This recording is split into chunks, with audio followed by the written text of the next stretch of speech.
In the coming several segments of Daily Halacha, we are going to review the laws that apply during Shemitah, during the Shemitah year, which is the year that we're currently in. Although these laws pertain particularly to those that live in Eretz Yisrael, nevertheless, as a show of solidarity with the inhabitants of Eretz Yisrael, it is proper for all, even those that are not living in Eretz Yisrael, to be aware and involved in the halachic and legal aspects, as well as the internal meaning behind the Shemitah year.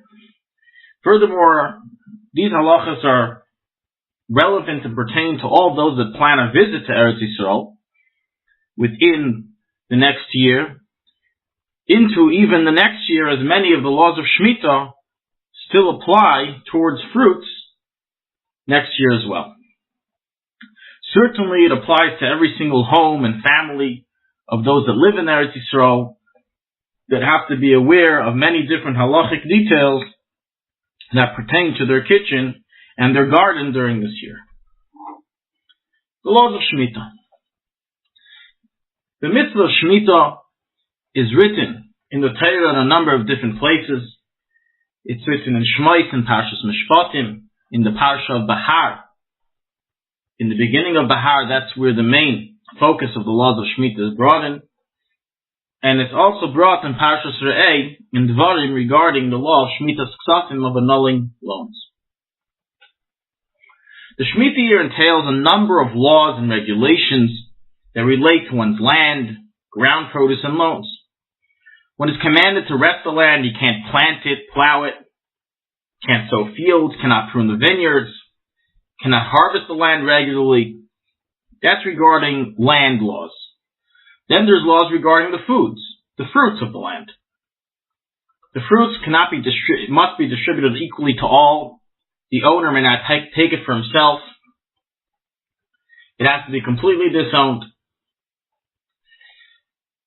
Likewise, one is commanded during the Shemitah year to annul all loans that he is owed by other Jews.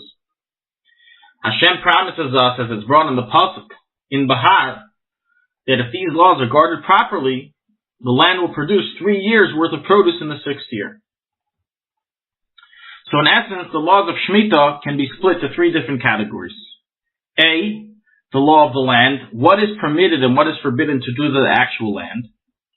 B, the laws of the produce, what laws pertain to Shemitah produce.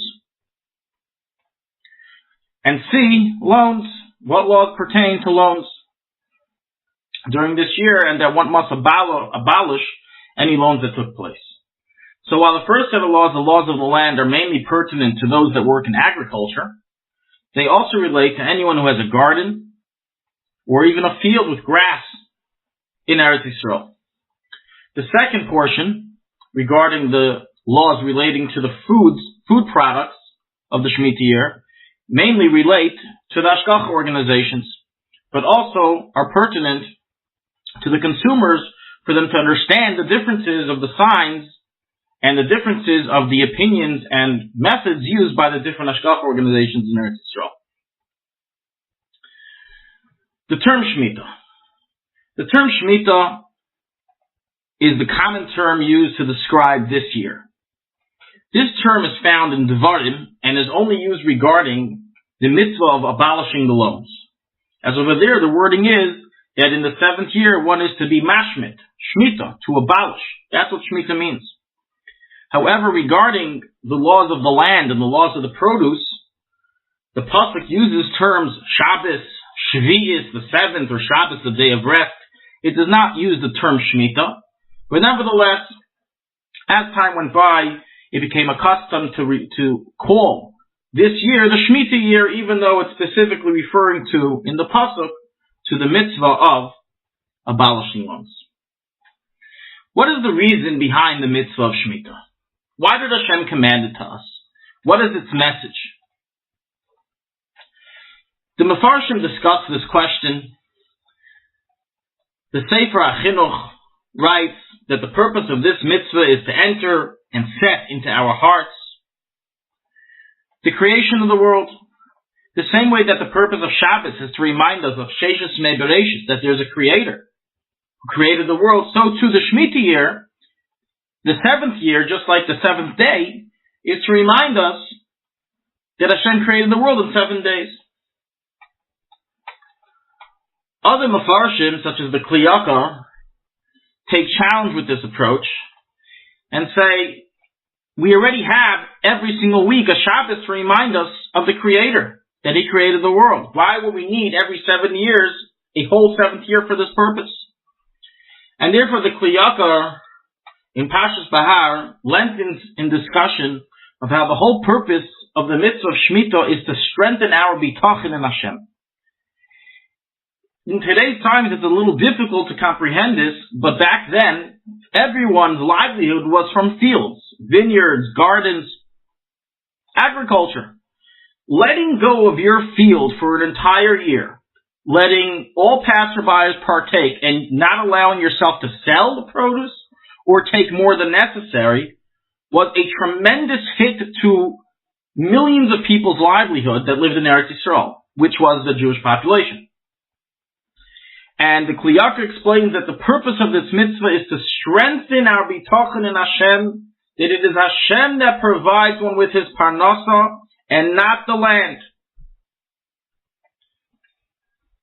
And therefore He gave us once every 7 years, a full year, a sabbatical, where we rely on Hashem and we trust in Hashem and we let Him do the work. As being too extreme in the ma'aseh, in doing the effort, and being too extreme in the bitachon is no good. So therefore we have 6 years of effort, 1 year of bitachon, full bitachon, where we don't do anything. And on that, Hashem promises us that the 6th year will produce 3 years worth of plentifulness of food to last for us. Another explanation given behind the Shemitah year is mentioned in the Meir Nevuchim of the Rambam, is for the land itself to rest. It's simply beneficial for the land. The land is worked too hard, and every 7 years, in order for its continued progress and production, we need to give the land a rest. So these are the 3 different approaches that are given in the Mefarshim. In Kabbalah and Chassidus, it's explained that Shemitah, during the Shemitah year, the level of Malchus is elevated. The Sfira of Malchus is elevated just like Shabbos. In other words, just like Shabbos, that there is an elevation of worlds, the entire year of Shemitah there's an elevation of worlds for 1 full year. And it's brought down in Sifrei Kabbalah that the year of Shemitah is a year of Simcha. And that's why it's brought down in the Kaf HaChaim that those that are accustomed to say Tikkun Rachel, which is a section of Tikkun Chatzeis, do not recite it during the Shemitah year. As during the Shemitah year, it's a time of Simcha up above in Shamayim, and therefore it's improper for us to show such feelings of mourning during that time.